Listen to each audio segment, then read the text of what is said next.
Like the mother. Yeah. It's a shame. Yeah. It was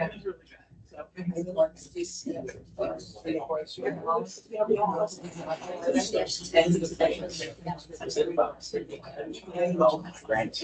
Oh, yeah. Oh, yes.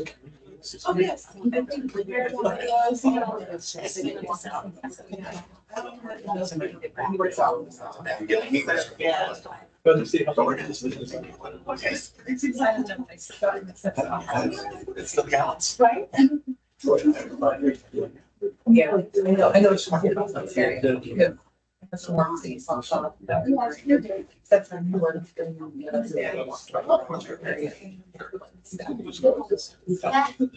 Things start off in different. Yeah. Right. Yeah.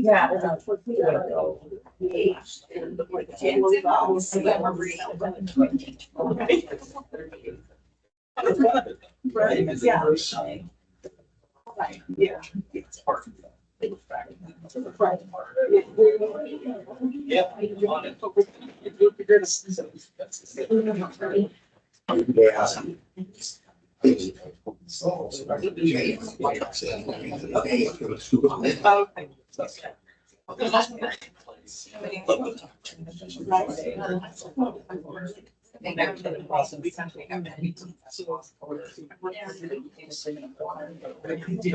So we have. I'm myself. Yeah.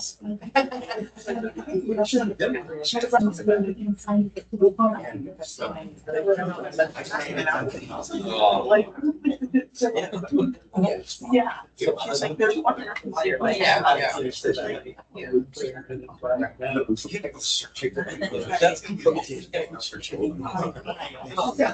So.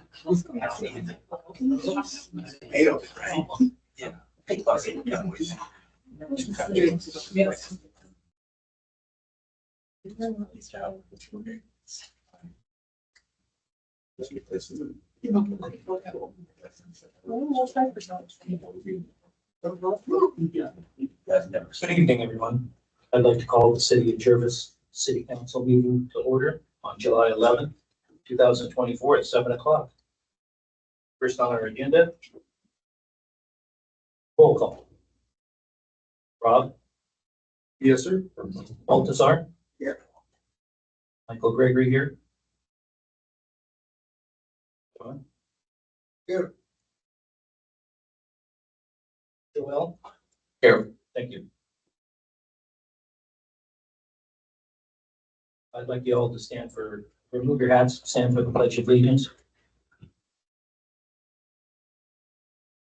Pledge allegiance to the flag of the United States of America, and to the republic for which it stands, one nation, under God, indivisible, with liberty and justice for all.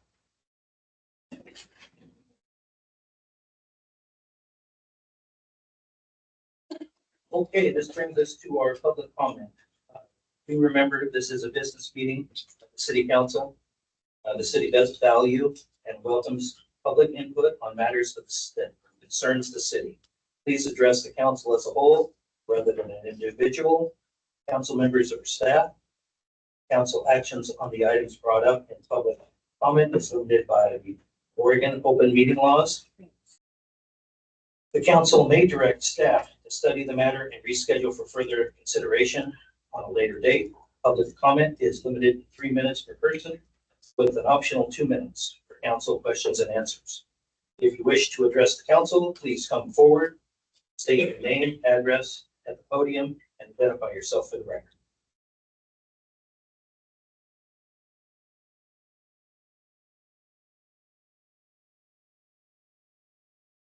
Please come forward. I just stand. It won't be long. Yeah, I don't think the microphone's working. I don't think the microphone's working. Okay. My name is Cindy Jensen, and I live at 1068th Street in Jervis.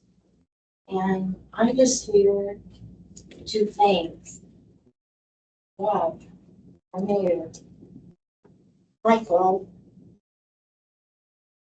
Doug, and John for the job that they have done, the integrity that they have kept up with all the turmoil that they've had to deal with in the last couple of years. And I just wish all of you the best. You've done great things for our city, and I will miss you. So, thank you. You're welcome.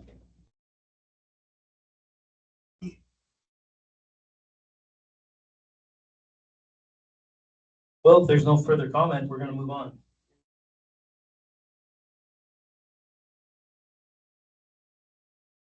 Okay, thank you. On the consent calendar, the approval of the minutes for June 13, 2024, the approval of the bill list for June of 2024. Anybody has no questions, I'll be asking for a motion to approve the consent calendar. I'll make a motion that we approve the consent calendar. Second. Very good. I'll signify by saying aye. Aye. Motion carries. Next is the committee reports. There's nothing here on the city council meeting agenda, but I would like to say that we've got another 4th of July behind us. Everybody seemed to have a very good time. I know the weather was hot, but it all looks like it was a very successful event. And I want to thank the chief. I want to thank the city works department, Laura and the administration, Roger. Everything went smooth as silk. I could have wanted for nothing else. Everything was perfect. John, I do appreciate the raffle, how you took care of that, Joelle. And Sylvia, yes. Did you have a comment, John? Yeah, I just wanted to say that we did better than we did. I believe we took in another extra $100. Okay. Roger, did you do any counting of the donations, the raffle money, the Parks Fund, or maybe Laura has some of those numbers? It's hovering right around $1,500. Very good, very good. Thank you guys. Everybody worked hard and it paid off. Thank you.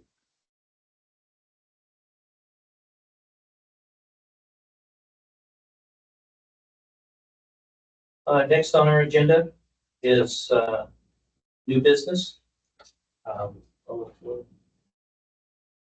Yeah, I know the swearing in.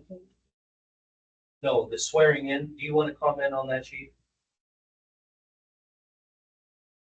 Yes, we're gonna ask to do the swearing in our next meeting. I've actually sworn Savannah in, but the public swearing in, we'd like to do is get some family members that we'd like to be present that are not allowed to be here tonight. So we asked to move to next time.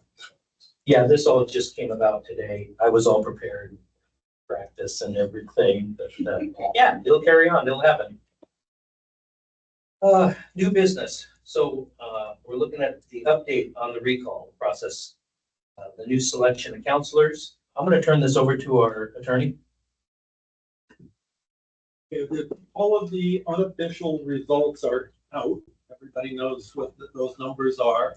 There's a statute. I'm going to read it for you so everybody knows what it is. It's number 254.546, subsection 2. It says, except as provided in subsection 3, which doesn't apply here, for purposes of the Oregon Constitution, the result of a recall election referred to in this section shall be considered officially declared on the date the abstract of votes is delivered. And it's delivered by the elections official of the county to the elections official of the city, who at this point is your city manager. And he should be receiving it in the next few days. They have until 5 o'clock Monday to deliver it. It can be delivered in person, I think by email, any way it comes in. So if not sooner, the recall election results will be final about 5 o'clock or a little before that on Monday. Yes, the results are that 4 counselors were recalled, which will leave 2 council members to serve, I said council members, and mayor and councilors. Two will remain, and would you like me to discuss those other matters at this point? Yes, this is your time to update everybody on this. Okay. We want to have everybody to have all the information. I wrote a short memo, two questions that were asked of me. And the first is whether the two council members may appoint people to fill the vacancies and how. And the charter says that the vacancies occur upon recall. So figure as of Monday around 5 o'clock, there will be vacancies. And section 32 says a mayor or council vacancy will be filled by appointment by a majority of the remaining council members. As a result, the two council members may fill the vacancies by approval of the majority, which is 2, because 1 is just half.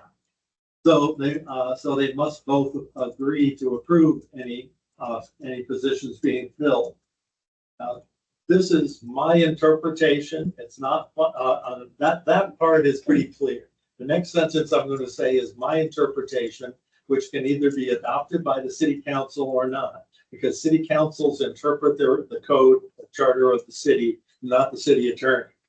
And that is that the 2 remaining could fill the seats 1 at a time, or because nothing prohibits such an action, they could probably vote on a slate of 2 or more in 1 vote.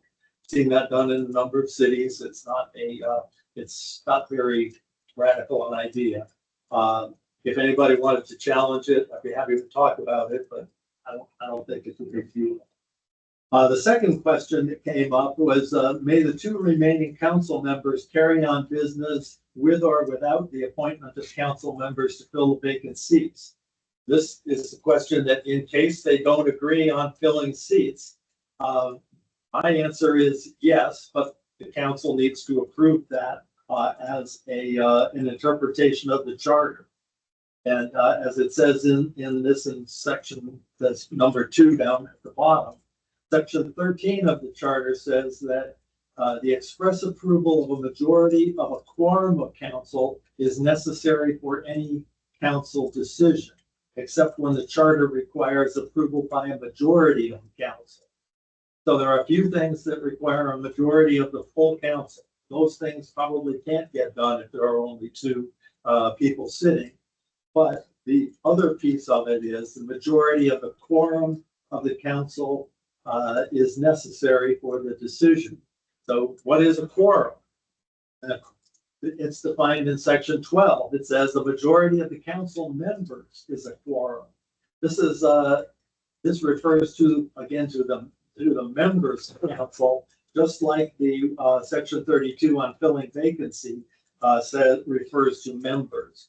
It doesn't refer to positions or seats or anything. So it appears to me that the number of members of the council, a quorum of them, a majority of the quorum. It looks like a quorum of 2 members is 2, and a majority of them is 2. So it appears that if the 2 members of council agree on any business, they can carry on the business of the city without having filled any seats if they're unable to. And again, the last sentence on my advice here is that council is free to accept and adopt this interpretation as its own, to reject it, or to take no action on it. So if you want to take action on it so that there's no question later, if there are only 2 members, I would recommend you do that. But if you don't want to, you don't have to. Thank you, Mr. Council President. You're welcome. Any discussion from the council?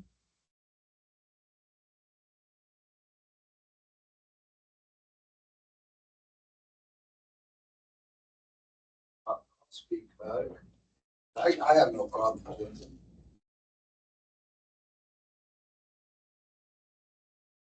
No matter what happens, even if it were to appoint or not appoint, by the time they even get to the point where they can start even doing it, there's going to be 3 months and there's going to be another election anyway. So for me, this would be, I would say, So if we were to adopt this, how do we go about that? I don't have a resolution in front of me. It would simply be by motion, be a motion to adopt those interpretations of the charter as the council's interpretation. Joel? You have anything? Well, my question is not related to this, for an election. So you're saying run as is until election?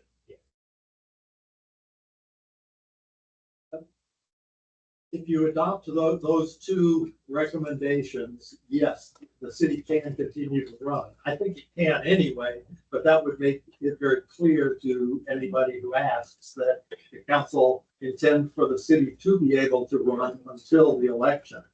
The charter does say that vacancies will be filled, but obviously that's only possible if it's possible. Two members agree. So if they agree, then the city can still run until the election in November.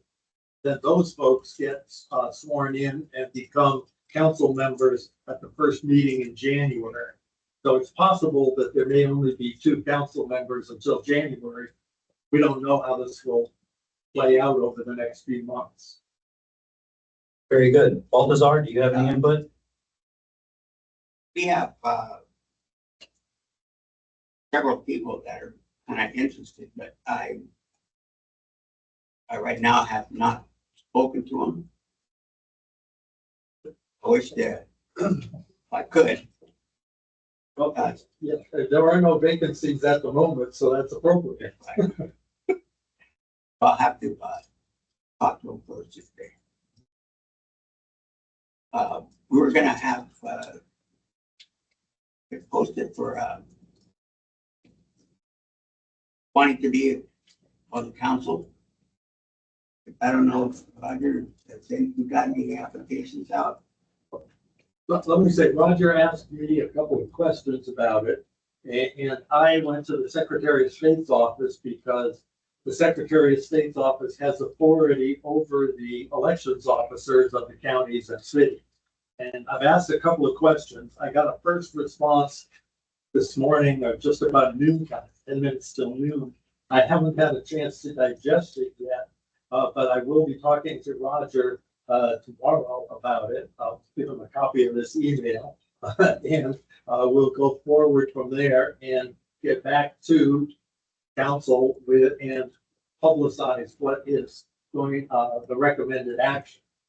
Because Secretary of State's office had some interpretations of the statutes that aren't necessarily what you might think they are. So we want to make sure that it's all done according to Hoyle on the up and up, no issues, no mistakes. So that's what we do. Okay. Is that a attorney privilege right there? Or can we get a copy? Sure, I can get you all copies. I really have to say, I was in meetings all afternoon, so I really wasn't reading it until I sat down here just a few minutes ago. But yes, I will forward it to Ms. Clifton and have her forward it to the whole council. That's Okay, yes, I like to read it. sure.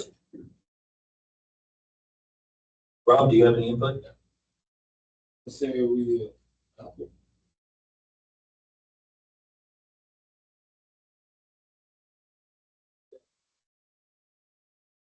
All right, I would recommend that someone make a motion to accept the attorney's recommendation.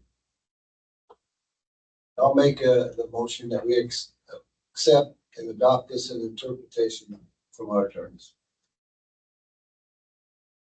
I said it. Okay, motion carries. I'm going to call for an individual vote. Rob Ladd. Aye. Baltazar Gonzalez.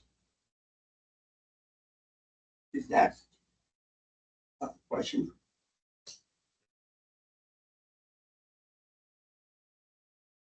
What resolution? What do you guys recommend? Our attorney's recommendation on to take care of business for the city until the vacancies are fulfilled or into election and we replace the council members. An interpretation that says that, it's an interpretation that says that the two council members who will remain can fill the vacancies and carry on, transact any ordinary city business until and unless the seats are filling. Okay. Okay? Joel? Yes. Yes. John Harvey? Yes. A motion carries. We've accepted the attorney's recommendation. Thank you. Next, we have a resolution, resolution number 24-008. We'll have to update the list of signatures for the city of Jervis. Roger, do you want to just talk about that? With several people that were signers, leaving, we have to have the ability to pay the bills. Not everybody is available at all times to be able to sign checks. We have two signatures required for check signing. So as a matter of convenience and keeping the lights on, that is my suggestion that we go ahead and do that. Okay, I think we have one choice. Go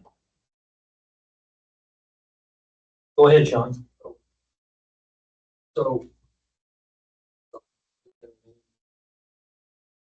Well, I do believe Baltazar Gonzalez is already a check signer. Joel will be the remaining council member. So that's our, There's me, and we're suggesting that Kyle Dent also. okay. I thought it had to be up to council. Okay, so do you have a recommendation? It's on in the resolution.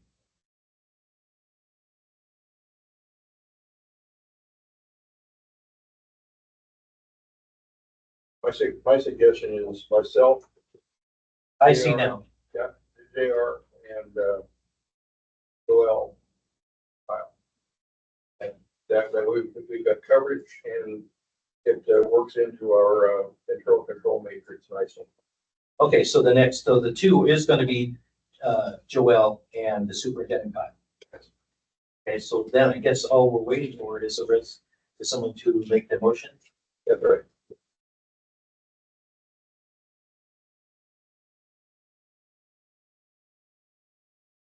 Okay, then I'll make the motion. Resolution number 24-008, the resolution to update the list of signatures for the city of Jervis. Whereas in the elector of the recall of the 4 council members, it is necessary to update the list of authorized signatures for the city of Jervis. Now therefore, the city, section 1, authorized signatures. The following individuals are authorized to sign the document for the city of Jervis. City manager, Roger Brown. Public Works Superintendent, Kyle Joel, Ramon, and Councilor Baltazar Gonzalez. Section 2, as the signing of the resolution number 24-008, resolution number 21-01, is hereby recanted. Oh, yeah. Yeah, that would take the other signers off. Okay, do I have a motion? Do I have a second? I'll second. Oh, very good. Thank you. That was brutal. John Harvey? Yes. Joel? Yes. Baltazar? Yes. Roblet? Okay, motion carries. There's your signature, signers. Thank you. Next on the agenda is the resolution giving authority to open accounts and deposits withdrawals funds from the Umpqua Bank. Go through that with us, Roger? That basically is just reauthorizing the accounts to be held at Umpqua Bank and the signers that have just passed in this previous resolution. That's what the bank needs to see. Any questions from the council? Anyone like to make a motion to accept resolution number 24-009? Okay. Joel has made a motion, resolution giving authority to the open accounts and deposits with withdraw funds from the Umpqua Bank. Do I have a second? Yes. Okay, we had a motion by Joel, and we had a second by. Well, okay, I give it to John. All in favor, signify by saying aye. Aye. Aye.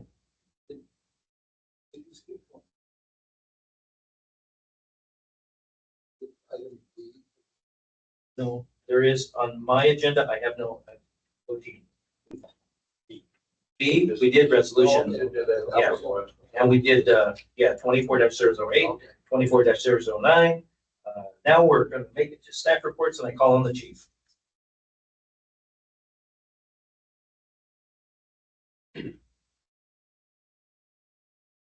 Right, so the calls for service, cab reports 129, arrest 1, traffic offense 3, traffic written warnings 13, agency assist outside city limits 7, agency assist inside city limits 3. Acting out of class Sergeant Carlos Camacho and I attended a mass casualty incident training in Mount Angel. We learned some valuable skills while strengthening our partnership with several local police departments and fire departments during training. Sergeant Camacho has continued to show his leadership skills, which showed during the parade and while working with Jervis Police Department's most recent hire, Officer Brad. Officer Brad's first day with the Jervis Police Department was Monday, July 1st. First day was filled with the joy of paperwork and getting acclimated to the department. We did firearms training the following day with the assistance of Hubbard Police Department. Officer Brad will be a valuable addition to this department. Please take the time to say hello when you see her patrolling the city of Jervis. I would also like to thank several citizens for showing their support to Officer Brad, whether on social media or with some of the many citizens that came to the PD and said hello, and also during the 4th of July celebration. Officer Dryden led the parade again and did an excellent job. She's kind of been our parade leader for the last 3 events. Officer Dryden has been expressing interest in some upcoming training that will help her, the community, and the Jervis Police Department. Soon, Officer Dryden's desire to improve her skills while helping teach the rest of the department what she has learned is invaluable. Administrative Assistant Crystal Camacho has been doing an excellent job along with the assistance of Ken Rubin. They did an extensive audit of the Jervis Police Department's evidence. This is quite the undertaking. Several laws and procedures must be followed. Mrs. Camacho has been doing this while trying to reorganize files and working on implementing new ideas on the Facebook page. Several ideas we look to implement have come from all the members of the department to better assist the community members. And the police position update, we look to have the next position filled hopefully by the end of the month. Our next officer is also certified, and within the next couple of days, he'll probably be able to give his 2 weeks notice with everything going forward. And we should have him by August 1st. Very good. Thank you very much.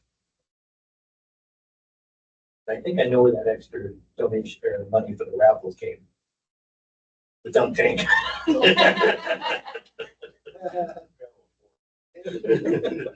Thank you, sir. All right, can you speak to the Public Works Department, or is there anything you can give us some input on, anything we need to know? I noticed over here at the lift station, we had a couple of poles that were bent over. Yeah, that we don't know who did that. If it was done at night, there wasn't enough light over there to see much of anything from the cameras. So, Was there any damage? well, the 3 poles were knocked over. Any damage to our pump, lift station, water, anything like that? Nothing that I'm aware of now. Yes, sir. I spoke with the Public Works Director. He advised that the things were pushed over the concrete poles. There'll be approximately $1,000 to get them put back up. It did not affect anything. The concern is maybe somebody can drive off into those without them there. So he'll be working on getting those up as quick as possible, but there's no damage to the pump station other than told me in October. Roger, did you hear anything about our splash pad out in our, at our park? I've heard that I was told last meeting that it was up and running, and I'm hearing it's not up and running. Is there any update? All that I know is that they're waiting for some parts. Something broke. I'm not certain of the mechanical things that happened, but they're, as soon as the parts arrive, they're gonna put it back together and turn it back on.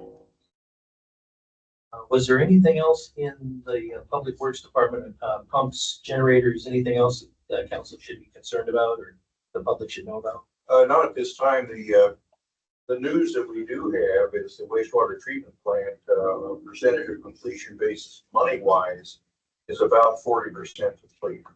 Construction wise, it's closer to 80%. The dollar loading for the finishing of it, that's where the big money is.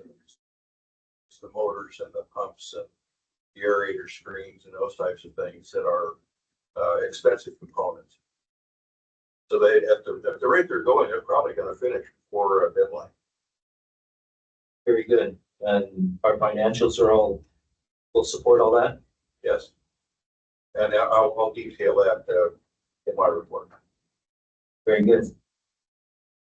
As far as administration goes, do you have a report for us? Oh, I've got a couple of things. I've got a bill list.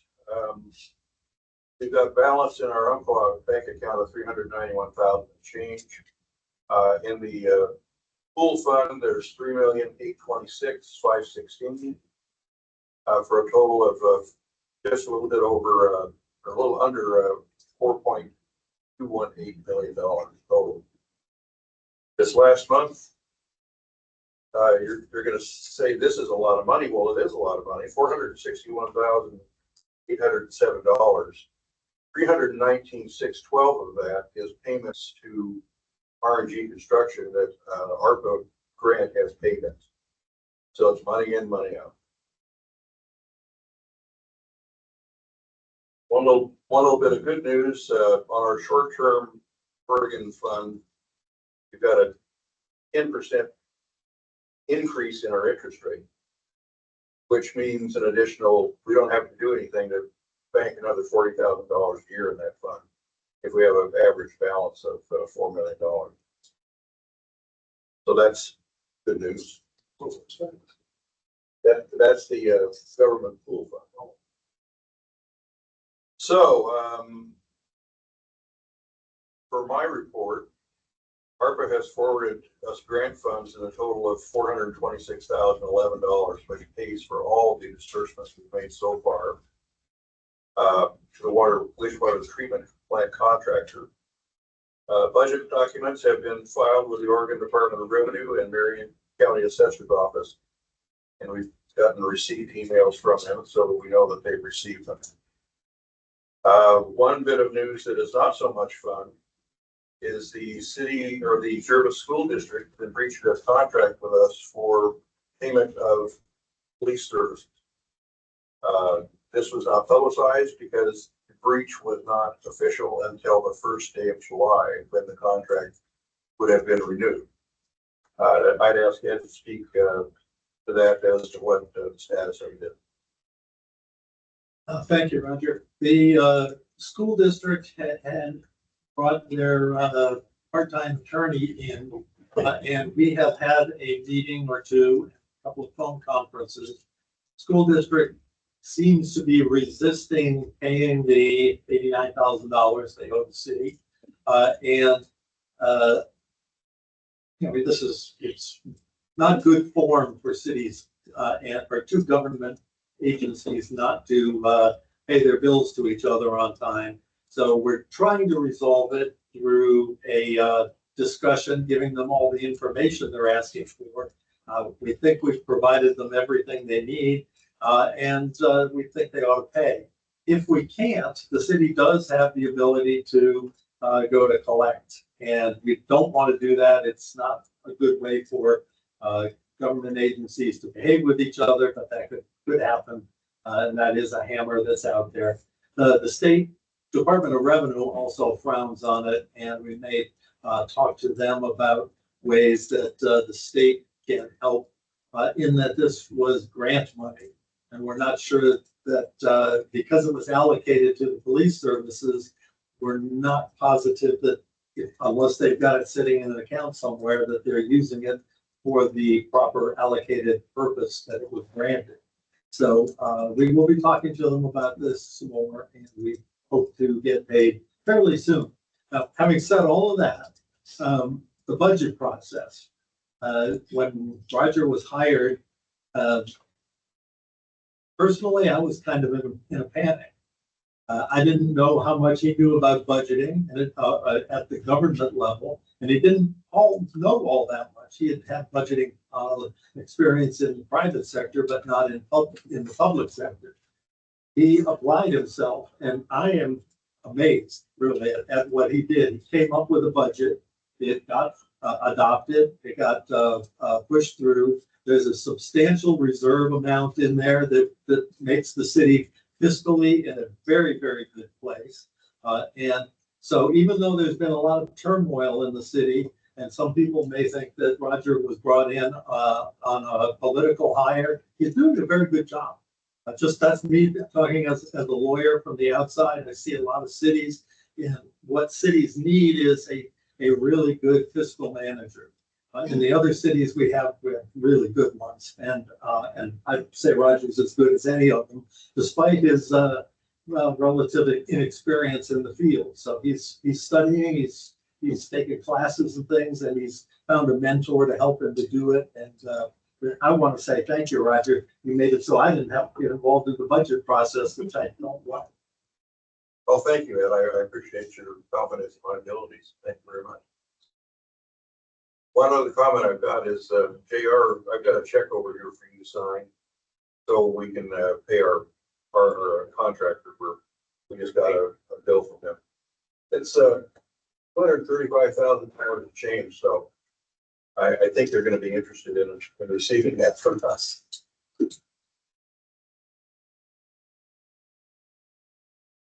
Does any of the other council members have a question for Roger? It has to do with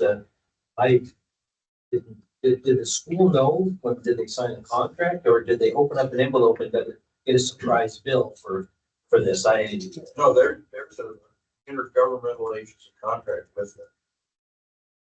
They're supposed to pay monthly, and they didn't.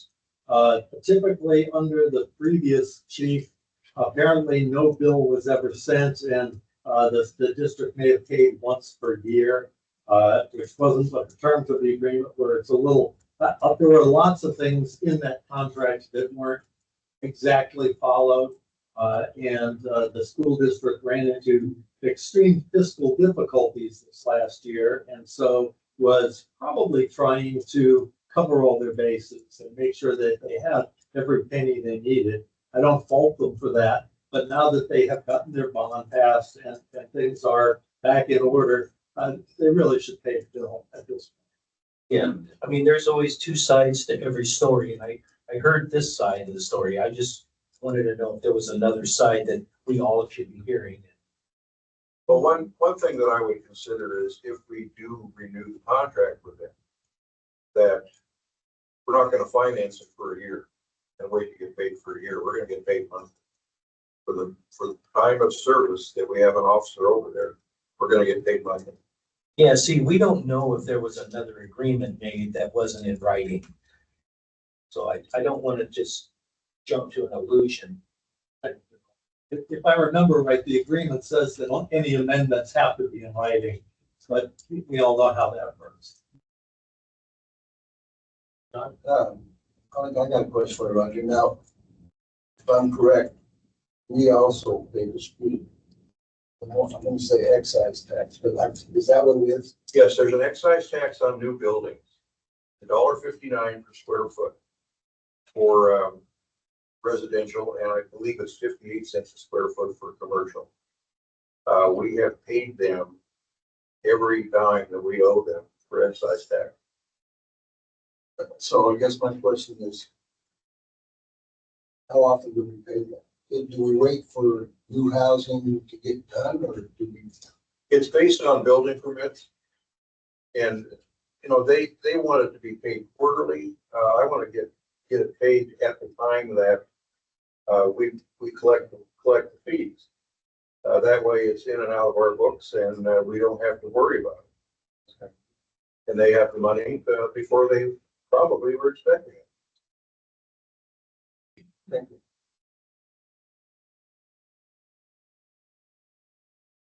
Roger, anything else on your report? Not that I can think of, but I'm open to question. Do you have, after the finalization, do you have a process you're going to follow for applicants to fulfill the vacant positions on the council? Yes, and that will be announced on our website after the certification, probably 2 days after. I want to have council, review the final language to make sure that we're totally in compliance. So that there's no room for anyone to say that we didn't do this right. Very good. Does that conclude your report? Yes, it does. Thank you. Next, item 12 is business from the mayor and council. Council, do you have anything?